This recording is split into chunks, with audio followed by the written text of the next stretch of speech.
nusalli wa nusallim ala rasulillah amma ba'd. Alhamdulillah jemaah salat subuh kita lanjut ngaji Sunnah Rabi'ah. Ya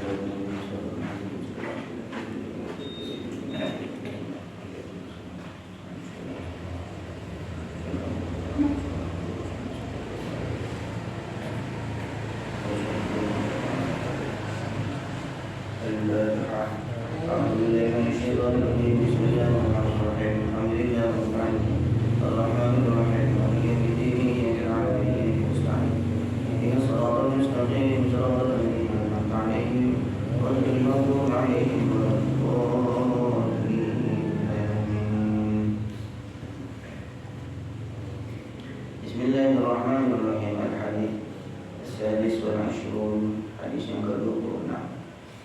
Akhraj al-Bukhari, Imam Bukhari telah meriwayatkan an Ibnu Mas'ud dari Ibnu Mas'ud qala dia berkata, "Kunna idza shallaita ma'a Rasulillah sallallahu alaihi wasallam." Kami kata Ibnu Mas'ud, kami para sahabat, ketika kita salat bersama Rasulullah sallallahu alaihi wasallam, kunna kami mengucapkan Assalamu ala Allah qabla ibadi. Jadi untuk tahiyat maksudnya. Assalamu ala Allah qabla ibadi. Assalamu, semoga keselamatan ala Allah, semoga tercurah kepada Allah qabla ibadi, sebelum hamba-hamba Allah. Assalamu ala Jibril, semoga keselamatan ke atas Jibril. Assalamu ala Mikail, semoga keselamatan atas Mikail. Assalamu ala Fulan, semoga salam kepada si Fulan. Falamma sharafa an-nabiy, ketika Nabi sallallahu alaihi wasallam selesai salat, aqbala alaina biwajhihi, maka beliau menghadap kepada kami dengan wajah beliau. Faqala, maka Nabi bersabda, inna Allah huwas salam, Allah itu ya as-salam. Wallahu la ilaha illa huwa al-malikul qudus as-salam. Di antara nama Allah as-salam. Maka idza jalasa ahadukum, maka jika salah seorang di antara kalian duduk fi sholati, di dalam salat, saya tahiyat, duduk dalam tahiyat, falyaqul, hendaklah dia mengatakan at-tahiyatu lillah was-salawatu wat-thayyibat. At-tahiyat, penghormatan lillah, yang hanya milik Allah, was-salawatu, dan juga salawat, doa, wat-thayyibat, dan juga kebaikan-kebaikan. Assalamu alayka, semoga keselamatan ke atas engkau, ayyuhan nabiyyu wa rahmatullahi wa barakatuh. Wahai Nabi, semoga keselamatan ke atas engkau, wahai Nabi, dan juga rahmat serta barakah dari Allah. Assalamu alayna wa ala ibadillahi shalihin, salam ke atas kami dan juga ke atas seluruh hamba Allah yang saleh. Fa innahu, sesungguhnya idza qala dzalika, kalau seorang hamba mengucapkan itu ketika salatnya, at-tahiyatu lillah was-salawatu wat-thayyibat, kemudian assalamu alayka ayyuhan nabi wa rahmatullahi wa barakatuh, assalamu alayna wa ala ibadillahi shalihin, kalau dia mengucapkan itu, asaba kullu 'abdin shalihin fis sama'i wal ard, maka dia telah menyampaikan salam itu kepada seluruh hamba yang saleh di langit maupun di bumi. Tadi kan assalamualaikum Jibril, assalamualaikum, sampai sekali mengucapkan satu persatu, menyebutkan satu persatu. Tetapi assalamu alaina wa ala ibadillahi sholihin, semoga keselamatan ke atas kami dan ke atas seluruh hamba Allah yang saleh. Asyhadu an la ilaha illallah wa anna Muhammadan abduhu wa rasuluh. Kemudian syahadat, tasyahud itu. Tsumma yatakhayyaru, kemudian salah seorang di antara kalian boleh memilih minal kalami ma syaa, apapun yang dia inginkan, yakni minat doa, maksudnya doa. Misalkan sebelum, di antaranya sebelum kita salam, habis selesai tahiyat, dianjurkan untuk doa. Biasanya doa untuk terlindung dari fitnah dajjal, fitnah dunia. Allahumma inni a'udzubika min fitnatid dunya wa min fitnatil mahya wal mamat wa a'udzubika min fitnatil masiihid dajjal. Biasanya begitu. di antara doa yang diajarkan Nabi. Tapi maksudnya Nabi memberi pilihan siap boleh berdoa dengan doa yang apapun yang dikehendaki. Kama fi riwayat ukhra sahihatin.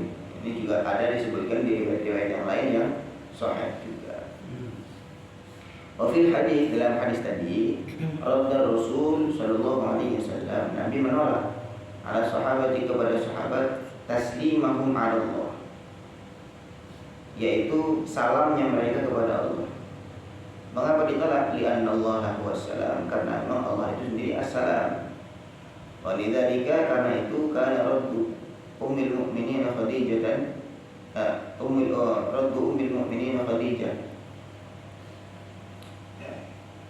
balasan ummul mukminin, yaitu ibunda Khadijah, indama ballagha Rasul an Jibril sallallahu alaiha, ketika Rasul menyampaikan kepada Sayyidah Khadijah salamnya Jibril, dari malaikat Jibril, salam Allah, salam dari Allah alaiha kepada Khadijah. Suatu ketika Sayyidah Khadijah dikirimi salam oleh Nabi melalui malaikat Jibril dari Allah. Maka angkalat, Khadijah menjawab, innallaha huwassalam, innallaha huwassalam. Maka ya saya tidak perlu mengucapkan waalaikumsalam, karena Allah sendiri sudah assalam. Faradiyallahu anhuma, maka semoga Allah meridai Jibril dan Khadijah. Faqad tanabbahat, sehingga Khadijah sudah menyadari hal itu, maksudnya menyadari hal itu, ila dzalika, kepada yang demikian itu, maksudnya menyadari bahwa Allah itu assalam, sehingga tidak perlu mengucapkan assalamu ala atau wa ala Allah assalam, tidak. Li'annaha, karena Sayyidah Khadijah asyad, hidup fi ahdharil risalah, dalam asuhan risalah, dalam asuhan dari awal Nabi menjadi Rasul, Nabi diutus.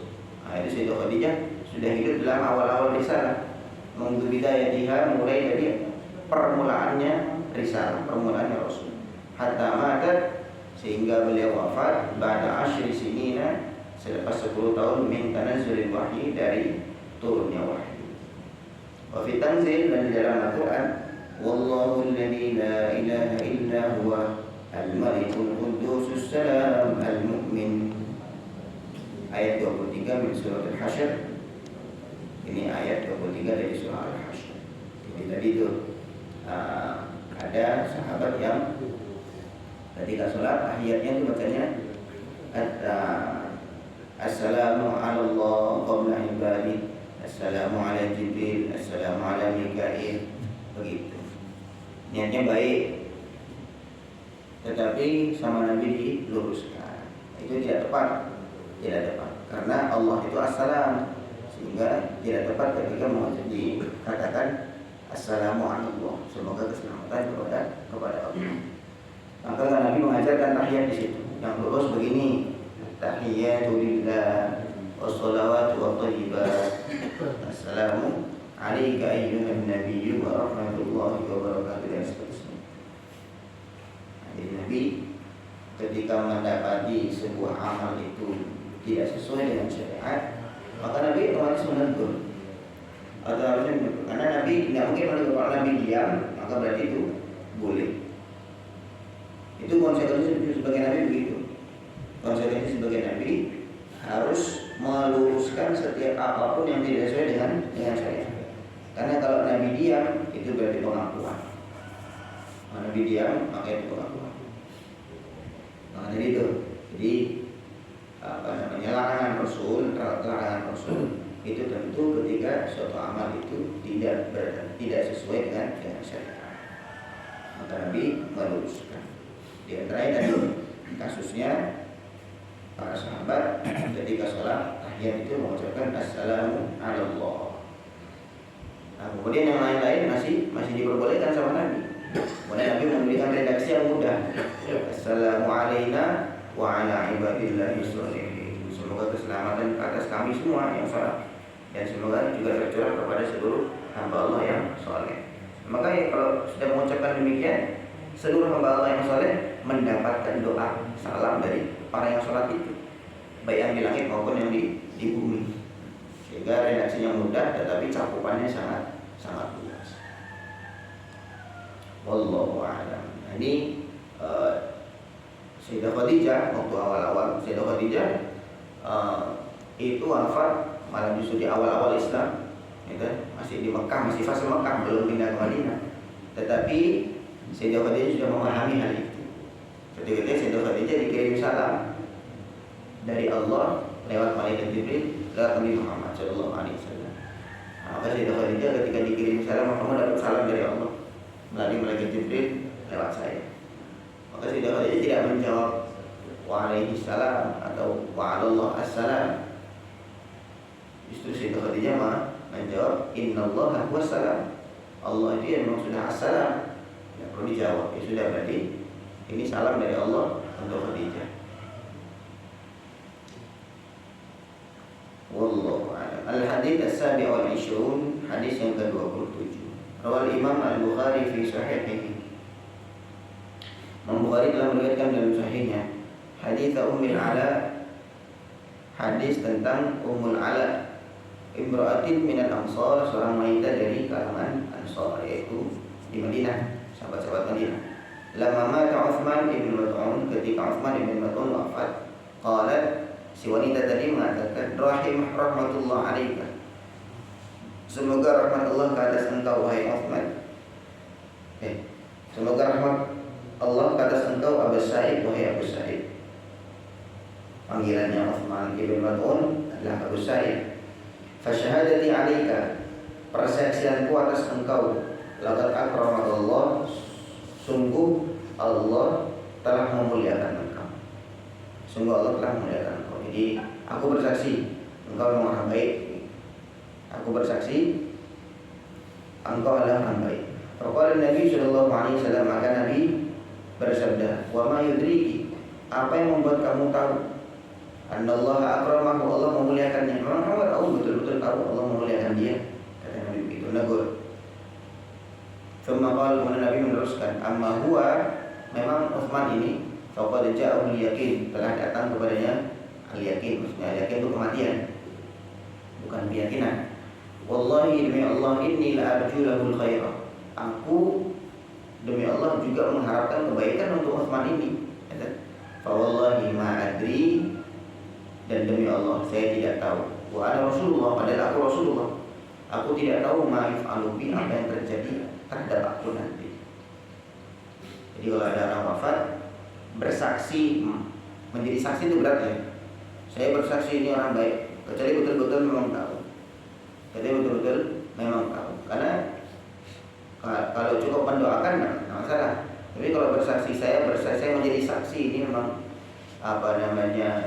dimuliakan oleh Allah, ahlul jannah dan seterusnya. Nah, itu sama Nabi dilarang.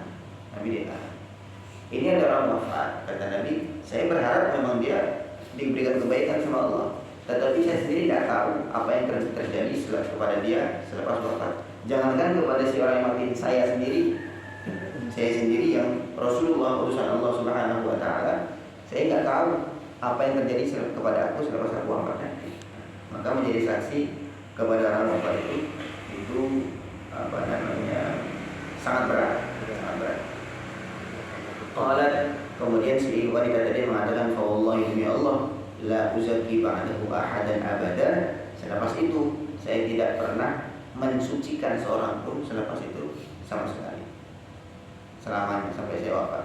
Jadi saya, ya sudah, kalau memang ada orang baik, saya cukup berhusnuzon, memang dia orang baik. Ya, tidak memberanikan diri bahwa menjadi saksi, saya menjadi saksi bahwa dia orang yang baik. Rasul, maka Rasul innama ankara 'alaiha, Rasul itu mengingkari kepada wanita tadi syahadataha 'ala Allah, persaksian dia di hadapan Allah, wa jazmaha, dan dia menentukan, memastikan bahwa ini pasti orang baik, pasti orang baik. Karena kita nggak bisa memastikan. Ya setahu kita, selama dia berinteraksi dengan kita dia baik. Tapi kita tidak bisa memastikan hal itu di hadapan Allah. Gitu. Karena bisa jadi ada sesuatu yang tidak kita ketahui, dan itu hanya diketahui oleh dia dan Allah saja. Maka memastikan, menentukan satu orang itu baik, itu berat di hadapan Allah menjadi saksi. Waqad ja'a an-nahyu 'anil ta'alli 'ala Allah, dan memang sudah ada larangan untuk bersumpah atas nama Allah terhadap sesuatu. Saya pastikan ini demi Allah, ini memang orang baik, pasti baik. Nah, itu yang memastikan tersebut itu yang dilarang oleh Rasul. Walaysa hadza min babi inna min ibadillahi man law aqsama 'ala Allah la barra. Ada bab sungguhnya di antara hamba-hamba Allah ada orang-orang yang law aqsama 'ala Allah la barra. Seandainya dia minta kepada Allah, bersumpah atas nama Allah, Allah pasti akan memberikannya. Pada kafir talabi, maka yang demikian yang ini nih, yang bab yang terakhir ini fit talabi tentang minta kepada Allah. Bahwa li unasin maksusin, ini untuk orang-orang yang khusus. Maksudnya ada orang-orang tuh yang mempunyai hubungan baik dengan Allah.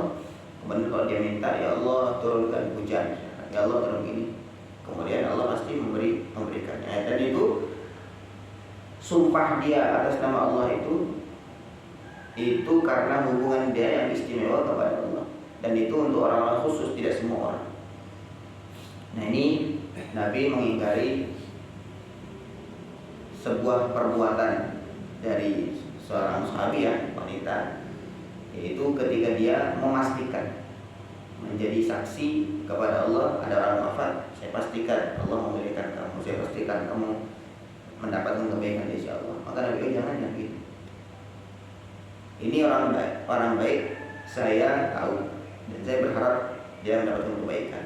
Tetapi memastikan bahwa dia itu mendapatkan kebaikan selepas wafat itu di luar pengetahuan saya. Saya yang Rasul saja, kata Nabi, saya yang Rasul saja nggak tahu, apalagi kalian. Maka tidak perlu memastikan demikian, cukup mendoakan saja. Karena bisa jadi yang seperti itu tuh arahnya nanti mendahului ketentuan Allah. Ya, kan kita tidak tahu ketentuan Allah kepada dia bagaimana. Sedangkan kita menyampaikan kepada orang pasti ini orang baik. Nah, itu mendahului ketentuan Allah. Wallahu a'lam. Jadi ini masih dalam beberapa kasus terkait apa yang dilarang oleh Rasul ketika sesuatu tersebut tidak sesuai dengan syariat. Ini tidak sesuai dengan syariat karena yang syariat yang benar adalah kita pasrahkan semua kepada Allah. Kita ikhtiar kita yang mendoakan kepada orang yang wafat, itu ikhtiar kita. Adapun kepastian sesuatu itu seperti apa pada akhirnya, yaitu hanyalah milik Allah Subhanahu wa ta'ala. Itu syariat yang benar. Sehingga Nabi melarang ketika kita mendahului ketentuan Allah Subhanahu wa ta'ala dengan cara demikian, dengan cara memastikan ini pasti orang baik. Baik dengan kita itu boleh, baik dulu dengan saya waktu ini, nah itu nggak masalah. Tapi kalau kita memastikan hubungan dia baik kepada Allah, nah itu tunggu dulu. Wallahu a'lam. Jadi paham ini ya? Insyaallah. Banyak, intinya masih dalam satu bab apa-apa yang dilarang oleh Rasul ketika sesuatu tersebut bertentangan dengan syariat. Ada yang mau bertanya mungkin? Oke. Assalamualaikum warahmatullahi wabarakatuh. Waalaikumsalam warahmatullahi wabarakatuh. Yang saya tanyakan tentang kita bepergian, Ustaz ya. Bergian, anggaplah kita belum sholat maghrib. Terus kita nanti sholatnya mungkin di masjid ini, ternyata kita kena macet di kendaraan, di jalan gitu. Nah, setelah kita sampai, kita ketemu dengan sholat isya berjamaah di masjid. Mana yang kita dahulukan, Ustaz? Sedangkan kita belum sholat maghrib. Apa kita maghrib ikut sholat berjamaah isya, atau kita menunggu sholat sendiri, maghrib sendiri baru sholat isya? Sedangkan kita ketemu dengan berjamaah di masjid. Nah, itu yang saya tanyakan. Assalamualaikum warahmatullahi wabarakatuh. Waalaikumsalam warahmatullahi wabarakatuh. Jadi ada niat jamaah atau tidak? Tidak ada maksudnya. Tidak ada niat jamaah ya. Ya. Ketika kalau jadi ini dua gambaran. Gambaran yang pertama, kalau dia niat niat jamak takhir. Jamak takhir itu menggabungkan sholat, kemudian dikerjakan di sholat yang kedua. Maghrib dengan isya dikerjakan di isya, zuhur dengan asar dikerjakan di asar. Itu namanya jamak takhir. Jamak kemudian dikerjakan di waktu yang akhir. Kalau jamak takhir maka bebas. Kalau kita emang niat jamak takhir, maka boleh memilih salah satu. Mau maghrib duluan kemudian isya, atau isya dulu baru maghrib, itu tidak masalah.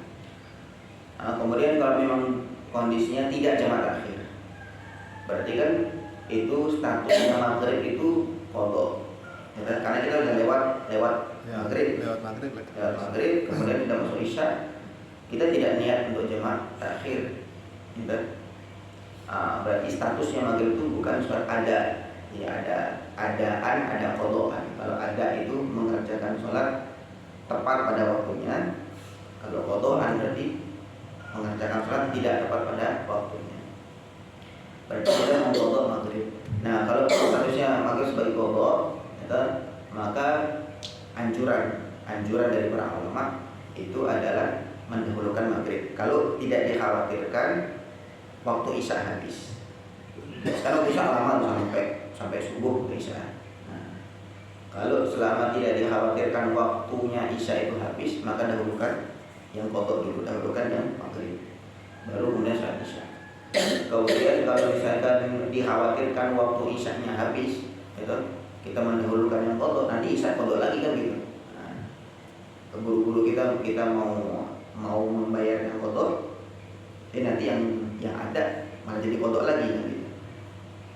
Jadi kalau misalkan waktunya longgar, dahulukan yang sholat qadha, itu sholat maghrib dulu baru isya.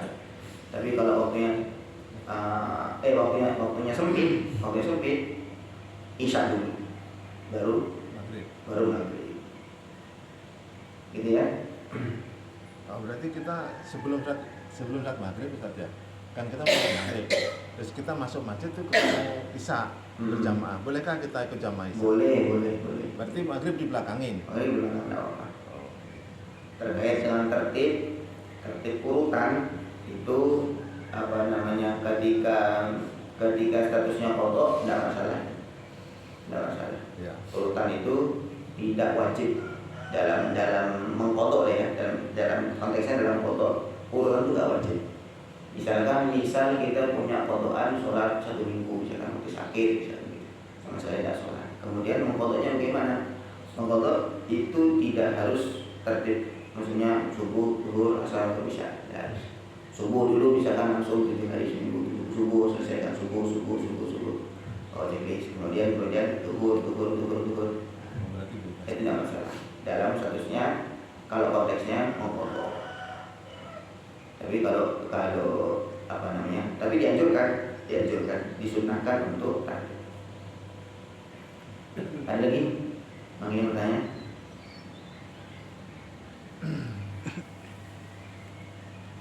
Saya cukupkan ya. Bisa dipahami. Jadi Nabi melarang itu arahnya adalah ketika bertentangan dengan syariat.